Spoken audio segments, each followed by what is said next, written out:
అందరికీ మర్నాథ్ అండి. ఈరోజు దేవుని వాగ్దానం, నమ్ముట నీ వలనైతే నమ్మువానికి సమస్తమును సాధ్యమే.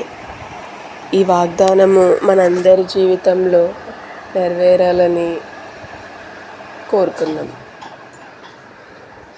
నమ్ముట నీ వలనైతే, నమ్ముట మన వలనైతే నమ్మువానికి సమస్తమును సాధ్యమే. అంటే ఏంటండి, నమ్మడం మాత్రమే మనం చేస్తే మన నమ్మకానికి సమస్తం కూడా సాధ్యమేనంటండి. నమ్మకంలో అంత గొప్పతనం ఉందంట. నమ్మకంలో కూడా నమ్ముకునే వారిలో కూడా నిజాయితీ, మంచితనం, వాళ్ళు మంచి వాళ్ళు అయితేనే ఆ నమ్మకంలో సమస్తము సాధ్యమయ్యే అన్నీ జరుగుతాయి అంటండి. అలాగా మన జీవితంలో నమ్మకం అయితే ఉంది,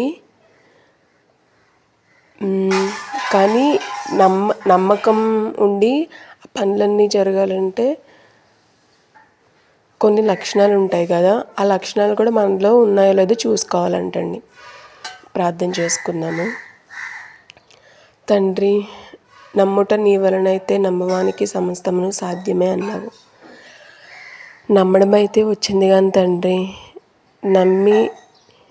నమ్మకాన్ని పొందే అర్హత అయితే నాకు లేదు తండ్రి. ఎందుకంటే అటువంటి లక్షణాలు నాలో లేవు తండ్రి.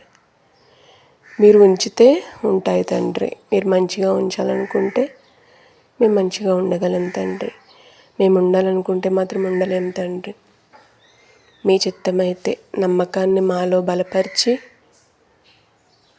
అందరినీ సహోదరులుగా చూసే తత్వం మాలో పెట్టి, ఎవరేమన్నా తలదించుకునే మనసు మాలో పెట్టి, ఎవరిని నొప్పించి బాధ పెట్టే పనులు మేము చేయకుండా మీకు నచ్చేలా బ్రతికేలా చేయమని,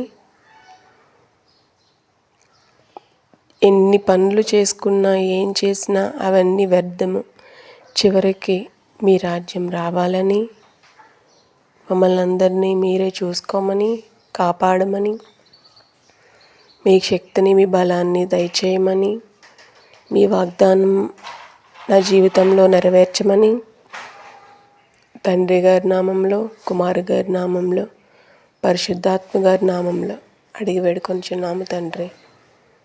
ఆమేన్. ఈ చిన్ని ప్రార్థన నెరవేర్చండి తండ్రి.